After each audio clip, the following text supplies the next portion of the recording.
An anagram is a word or phrase formed by rearranging the letters of another.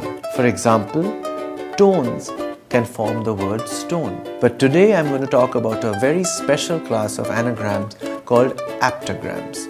Here's an example. The letters of the word editor can be rearranged to form the phrase redo it. That's sort of the job of an editor, isn't it? To redo other people's writing.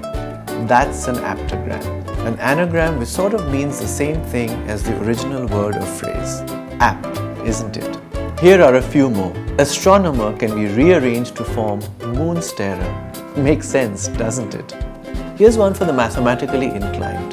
11 plus 2 equals 12 plus 1. Both add up to 13. Angered is enraged. A dormitory could be a dirty room. Here's a mean one. Customers can be store scum.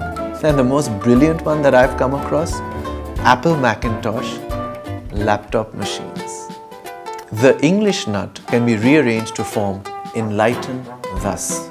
Now, is that apt enough to be called an aptagram? I'll let you decide. Meanwhile, from me, the English nut, it's bye for now.